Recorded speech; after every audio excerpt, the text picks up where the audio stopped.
오늘은 요한복음 11장 1절에서부터 16절까지 지난 토요일에 했던 10장 마지막 부분을 읽어보겠습니다. 시작. 이때 유대 사람들이 다시 돌을 들어서 예수를 치려고 하였다. 예수께서 그들에게 말씀하셨다. 내가 아버지의 권능을 힘입어서 선한 일을 많이 하여 너희에게 보여주었는데 그 가운데서 어떤 일로 나를 돌로 치려고 하느냐? 유대 사람들이 대답하였다. 우리가 당신을 돌로 치려 하는 것은 선한 일을 했기 때문이 아니라 하나님을 모독하였기 때문이요. 당신은 사람이면서 자기를 하나님이라고 하였어. 예수께서 그들에게 말씀하셨다. 너희의 율법에 내가 너희를 신들이라고 하였다 하는 말이 기록되어 있지 않느냐? 하나님 말씀을 받은 사람들을 하나님께서 신이라고 하셨다. 또 성경은 폐하지 못한다. 그런데 아버지께서 거룩하게 하여 세상에 보내신 사람이 자기를 하나님의 아들이라고 한 말을 가지고 너희는 그가 하나님을 모독한다고 하였느냐? 내가 내 아버지의 일을 하지 아니하거든 나를 믿지 말아라. 그러나 내가 그 일을 하고 있으면 나를 믿지 아니할지라도 그 일을 믿어라. 그리하면 너희는 하나님께서 아버지께서 내 안에 계시고 또 내가 아버지 안에 있다는 것을 깨달아 알게 될 것이다. 그러므로 그들이 다시 예수를 잡으러 가였으나 예수께서는 그들의 손을 벗어나서 피하셨다. 예수께서 다시 요단강 건너쪽 요한이 처음 침례를 주던 곳으로 가서 거기에 머무르셨다. 많은 사람이 그에게로 왔다. 그들은 이렇게 말하였다. 요한은 표징을 하나도 행하지 않았으나 요한이 이 사람을 두고 한 말은 모두 참되다. 그곳에서 많은 사람이 예수를 믿었다.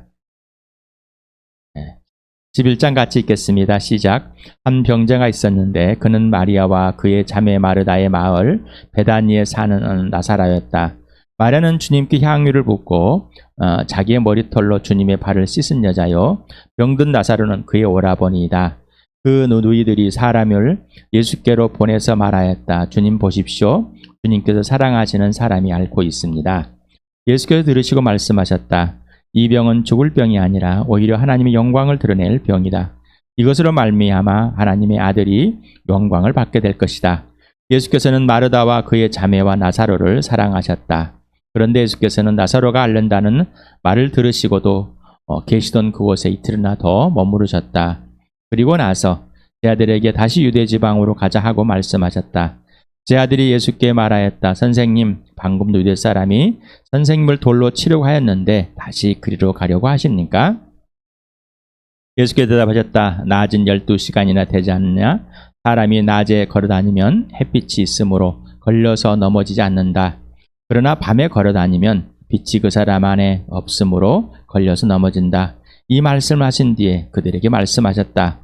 우리 친구 나사로는 잠들었다. 내가 가서 그를 깨우겠다. 제 아들이 말하였다. 주님, 그가 잠들었으면 낫게 될 것입니다. 예수께서는 나사로가 죽었다는 뜻으로 말씀하셨는데 제 아들은 그가 잠이 들어 쉰다고 말씀하시는 것으로 생각하였다. 이때 예수께서 그들에게 밝혀 말씀하셨다. 나사로는 죽었다. 내가 거기에 있지 않은 것이 너희를 위해서 도리어 잘된 일이므로 기쁘게 생각한다. 이 일로 말미암아 너희가 믿게 될 것이다. 그에게로 가자. 그러자 디두모라고 하는 도마가 동료 제자들에게 우리도 그와 함께 죽으러 가자 하고 말하였다.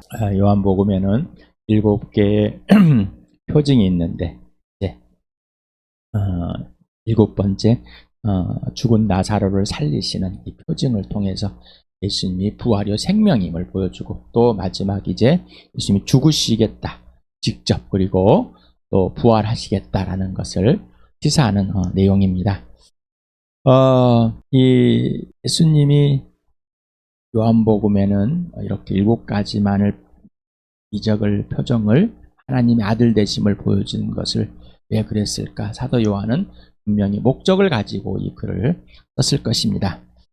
오늘은 나사로가 죽은 장면 또 그와 함께 예수님과 그의 주위의 사람들 예수님의 생각과 그의 주위의 사람들이 받아들이는 반응 도대체 어떤 것들인지 왜 그랬을지 우리 편에서 또 하나님 편에서 알아보면 좋겠습니다. 여기에 베다니에 산다. 여기에 이제 이쪽에 화면에서 보면은 바라볼 때 오른쪽에 있습니다. 베단이라는 지금 현재 우리 읽었을 때 예수님이 있는 곳이 요한복음 10장 40절 베다바다라 아바라란 이런 여기에 지금 있는 곳입니다. 자, 그리고 베단이 지금 나사로가 있는 곳 바로 왼쪽에 예루살렘 쪽에 있습니다. 여기가 바로 베다니 지도를 봤을 때 내용입니다. 이 지도를 조금 이제 더 확대를 해서 보니까 이런 모양이 됐습니다. 위쪽이 이제 지금 나사로가 있는 베다니, 예수님이 있는 베다니는 10장 40절에 요한복음 10장 44절은 나와 있죠. 그쪽으로 움직였던 상황에서 봅니다. 그래서 10장과 좀 11장이 연결되어 있음을 봅니다. 시간상으로는 그렇게 길지 않는 짧은 시간 안에 있는 상황 같습니다. 그리고 요단강이 있습니다. 저 파란색으로 그 글을 봤습니다. 가운데에 그래서 갈릴리에서부터 쭉 밑으로 좀 흘러내려옵니다. 그러면은 제일 밑에 그 호수처럼 조그마한 사해입니다. 여매라고 그러죠. 소금물로 거듭지는 그리고 밑으로 파란색으로 되어 있어 쭉 요단강으로 이어져 있습니다. 한 병자 현재 병에 걸려는 병인 증인되고 있는 바로 그 환자를 말하고 있습니다. 사전에서 그냥 심심해서 병자와 환자의 차이가 뭘까?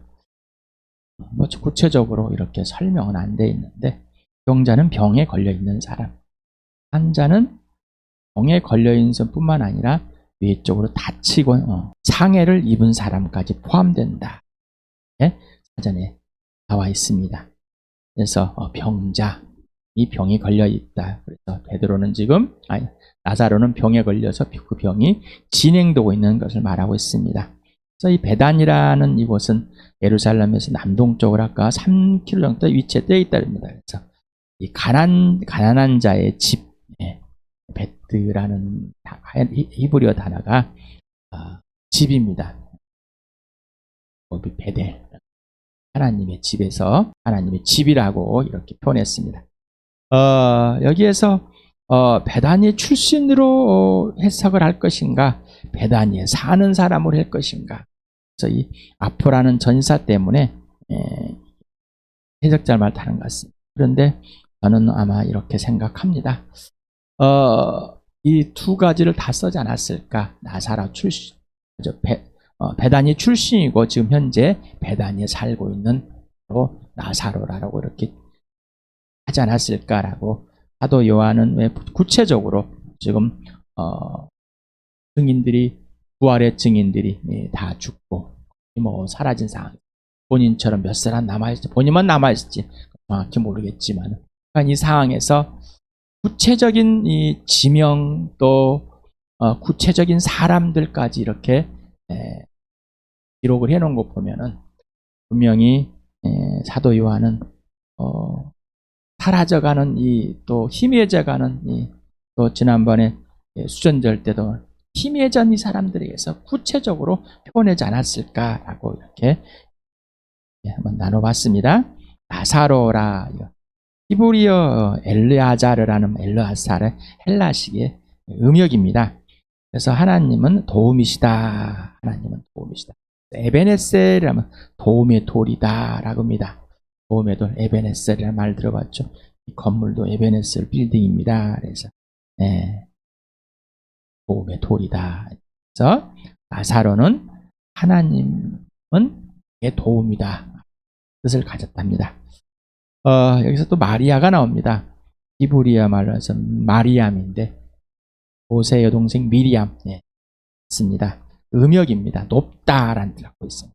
그래서 여기에서 나온 마리아는 요한복음 다음 12장 1절에서 8절에서 예수님 발에 향유를 붓고 머리카락으로 닦은 여인을 말합니다. 또 마가복음 14장 3절에서 9절까지, 마태복음 26장 6절에서 13절까지도 바로 이 마리아로 보고 있습니다. 그래서 마가복음 14장 9절에 이런 내용이 있습니다. 같이 읽어볼까요? 시작. 내가 진정으로 너희에게 말한다. 온 세상 어디든지 복음이 전파되는 곳마다 이 여자가 한 일도 전해져서 사람들이 이 여자를 기억하게 될 것이다.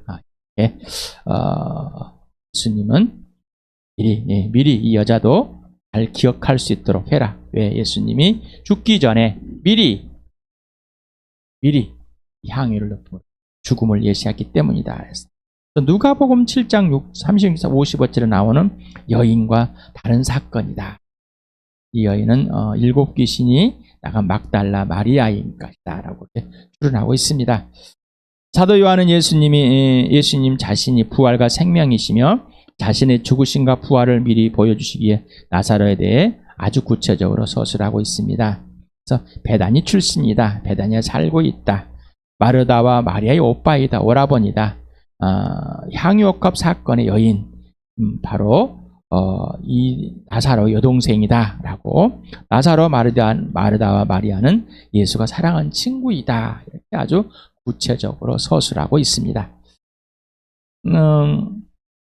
이 내용을 쭉 들여다봤습니다. 그래서 어떤 내용들인지, 지금 마르다와 마리아의 사신이 예수님께 보냈습니다. 지금은 나사로가 죽을 병에 걸려서 지금 꼼짝 못하고 있다.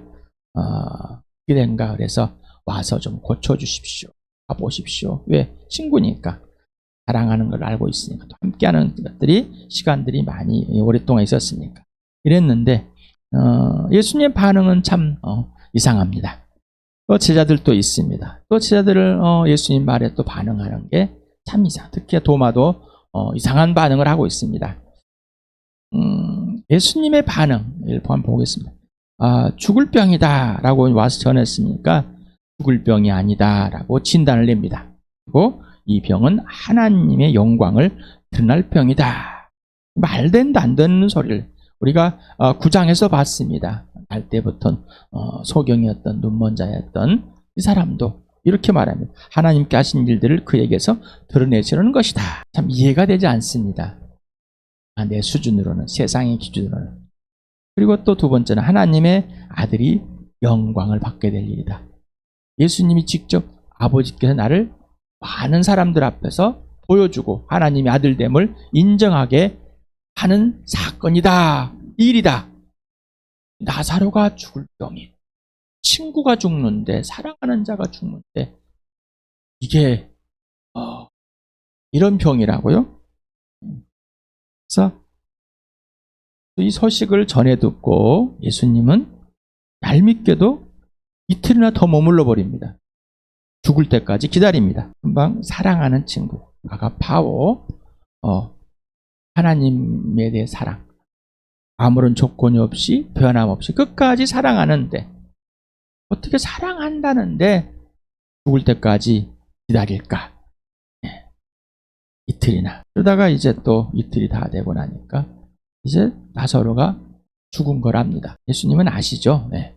그래서 갑자기 유대로 가자고 합니다. 제자들의 반응은 금방 돌로 맞아 죽을 뻔했는데, 지금 여기에서 맞아 죽을 뻔했는데 거기 가면은 지금 거기서 맞아 죽을 뻔해서 이쪽으로 왔는데 지금 이쪽에 와 있는데 다시 간다면은 어떻게 하겠습니까? 금방이라는 것은 바로 전에는 며칠 전에 해석하면 좋겠습니다. 그러면서 예수님이 이렇게 말합니다. 친구 나사로는 잠들었다. 내가 가서 깨우겠다. 제자들의 반응은 잠자며 쉬고 있다고 생각합니다. 어이구, 그래 예수님 친구니까 뭐 그러겠지. 우리보다 더 치는 것 같아. 이런 생각을 할 수 있습니다. 그러면서 오히려 예수님을 위로합니다. 잠들고 있으면 낫겠습니다. 잠자고 나면은 나을 것입니다. 푹 쉬고 나면은 괜찮아질 것입니다. 어떻습니까, 여러분들은? 예수님 아마 제가 이러면 저 사람이 저렇게 되겠죠? 이런 일들, 이런 생각들, 이런 것들을 한번 예수님께 말씀을 해보지 않았습니까? 그러면 진짜 죽었다 그럽니다. 잠잔다고 그랬다가 이제 진짜 죽었대요. 그러면서 예수님이 나사로 옆에 직접 옆에 같이 함께 없었던 것이 도리어 지금 제자들 함께 있는데 너희들을 위해서 잘된 일이다. 제자들을 위해서 한 일이다라는 겁니다. 예수님의 제자들을 위해서 일을 꾸며냈습니다. 이 제자들이 부활의 증인이 되어야 되기 때문에. 그런데 지금 우리는 성경을 통해서 예수님의 부활을 이후에 있고 죽으시고 부활하신 걸 알기 때문에 그 당시에 이 당시라면은 지금 이 시간이라면은 도저히 이해될 수가 없는, 도저히 할 수가 없는. 그래서 예수님은 기쁘게 생각한다. 완전 또라이죠. 돌라이. 아니 친구가 죽었는데 기쁜 일이 되십니까? 그리고 제자들에게 믿을 수 있는 일을 예수님을 더 신뢰할 수 있고 사랑할 수 있는 일이라고 기쁘다는 것. 제자들이 믿게 될 일이라는 겁니다. 도마는 뜬금없이 나사로와 함께 죽으러 가자. 이제 마르다와 마리아 분 나사로에게 예수님 자신들과 마르다와 마리아의 자신들과 예수 그리스도와 또 제자들과 이게 올라가는 것 같습니다. 또 올라가는 동안은 또 이 유대로 가는 동안 베다니로 가는 동안은 어떤 생각들이 있었을까? 예수님의 삶, 예수님의 가치관, 예수님 행위. 항상 예수님은 아버지께 초점을 두고 있습니다. 아버지 일에만 관심이 있습니다. 아버지만. 요한복음 5장을 같이 읽어볼까? 시작. 예수께서 그들에게 말씀하셨다. 내가 진정으로 너에게 말한다. 아들은 아버지께서 하시는 것을 보는 대로 따라할 뿐이요 아무것도 마음대로 할 수 없다. 아버지께서 하시는 일은 무엇이든지 아들도 그대로 한다. 아버지께서는 아들을 사랑하셔서 하시는 일을 모두 아들에게 보여주시기 때문이다. 또한 이보다 더 큰 일들을 아들에게 보여주셔서 너희를 놀라게 하실 것이다. 아버지께서 죽은 사람들을 일으켜 살리시니 아들도 자기가 원하는 사람들을 살린다. 그것은 모든 사람이 아버지를 공경하듯이 아들도 공경하게 하려는 것이다. 아들을 공경하지 않는 사람은 아들을 보내신 아버지도 공경하지 않는다.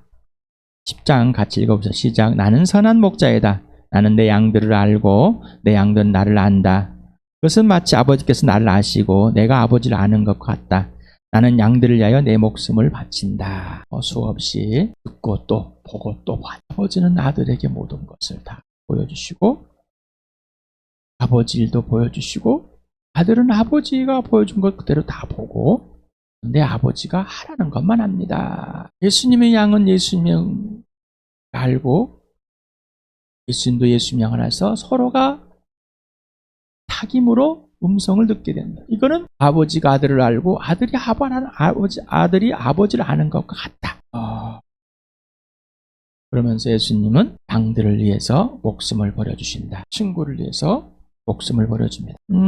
당신은 상황과 환경에 대한 반응. 상황은 돌발적인 것들이 많이 포함되어 있습니다. 환경은 이미 주어져 있는 것들이. 여러분 어떻습니까? 상황과 환경이 발생했을 때 어떤 생각이고 어떤 감정을 갖고 어떤 행동을 하십니까? 예수님과 먼저 사귀십니까? 아니면 자신의 생각이 우선이십니까? 당신의 가치관은 기준은 무엇입니까? 하나님의 나라 부활과 십자가가 기준이 되고 가치관이십니까? 아니면 세상입니까? 이 상황과 환경을 바라볼 때 당신은 어떤 기준을 갖고 있을까? 예수님이 후에만 나옵니다. 예수님이 오라버니와 함께 있었다. 오라버니는 안 죽었을 것이다. 예수님은 가지 않고 말로만 죽은 자를 살려내십니다. 말로만 병을 고치십니다. 그러나 아버지의 뜻입니다. 아버지의 영광을 위한 병이고 죽을 병이 아니고 아버지의 영광을 위해서 그리고 아들이 영광 받는 것 여기에만 관심이 있습니다. 그런 상황과 환경 어떤 것들이 일어날 것인지 목숨을 잃을 것인지 말 것인지 관심이 없습니다. 아버지.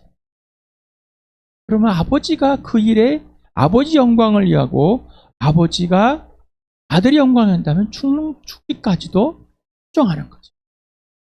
그것이 나에게 무슨 상관이야. 예수님 말 안에 있는 사람만이 참 제자가 되고 예수님 하라는 대로 하는 사람만, 그 사람만이 진리를 한다. 그러면은 죄에서 자유하게 된다. 어떤 상황과 환경에서도 범죄함이 있는 것이 아니라, 예수님 원망하는 것이 아니라, 불평과 시비가 아니라 예수 그리스도 안에 있는 내 모습 이대로 예수님 안에, 그리고 예수님의 위로가 먼저, 성령께서 먼저 위로해 주시고, 그 다음에 성령께서 사랑을 해주시고, 성령께서 절제를 해주십니다. 모습 이대로, 아픈 대로, 흔들린 대로, 기쁜 대로, 어떤 것이든지, 어떤 내 존재 자체 그대로 예수님 안에 들어가면은, 그러면 예수님 그대로 내 안에서 아버지와 아들의 관계가 이 땅 내 안에서 이루어지고, 예수님과 나의 관계는 온전히 되어서 아버지의 영광, 예수님의 영광이 되는, 곧 아버지 영광, 예수님 영광인다면은 곧 나를 영광되게 하실 거라는 겁니다. 예수님은 제자들로부터 또 나옵니다. 마르다로부터 비난을 받고 서운함을 받고, 또 마리아도 그 친구들한테 얼마나 또 많은 사람들한테, 또한 이 나사로가 나흘이나 된 이 시신 거의 썩어 부패되는 거기까지 가요. 사람들로부터 조롱과 비난을 받을지 모르지만, 제자들로부터 이해를 받지 못하지만, 아버지의 뜻을 따라 아버지가 이루고자 하는 것, 아버지의 영광인다면은 아들의 영광이 되기 때문에 그렇게 행하시는 것. 우리는 예수 그리스도 안에서 마찬가지, 나의 불편함, 나의 의심, 내가 경험하지 못한 것들, 이해할 수 없는 것들, 이것이 문제가 아니라 내 모습 이대로 예수님 안에 들어가는, 예수님 말 안에 사는 것, 예수님 안에 품에 안에 들어가서 위로와 사랑과 격려와 절제 안에서 예수 그리스도께 순종함으로 내 안에서 예수님이 하나님 아버지의 뜻을 온전하게 예수님 그대로 이루 나가시 열매를 맺게 됩니다. 그래서 처복종하게 됩니다. 그래서 절대 순종하고 즉시 순종하게 됩니다. 절대 신뢰하게 되고 즉시 신뢰하게 됩니다. 절대 사랑하게 되고 즉시 사랑하게 됩니다. 관계 질서를 깨지 않고 유지됩니다. 내가 흔들릴지라도, 내가 이해할 수 없는 상황, 알 수 없는 것, 내 눈에 내 마음에 안 든 것, 그 어떤 것이 펼쳐질지라도 오직 예수님과 사귀어서 아버지 영광이 되고 예수님 영광이 된다면은 곧 나의 영광이 되는 겁니다. 세상의 눈이 아니라 하나님의 나라의 눈으로, 하나님의 눈으로 시 하나님의 가치관으로 우린 예수 그리스도와 함께 하나님께서 죽은 사람들 가운데 살려내서 하나님 나라로 옮겨놓았습니다. 예수 안에서 걸작품에서 이제 걸작품이 되어서 하나님의 자녀가 새 사람이 되어 새 피조물이 되어 새 것이 되어서 하나님의 뜻이, 하나님의 뜻을 행하는 선한 사람이 되어버렸습니다. 예수 그리스도 안에서 예수님과 사귀며 아버지와 아들의 사랑의 관계처럼 우리에게 부어주신 그 예수님과의 사랑의 관계를 마음껏 누리는, 부활을 마음껏 누리는, 생명을 마음껏 누리는, 오직 예수만 기준되는, 오직 예수만 원인의 이유가 되고 근거가 되는 그런 복된 우리 교회 되길 축복합니다.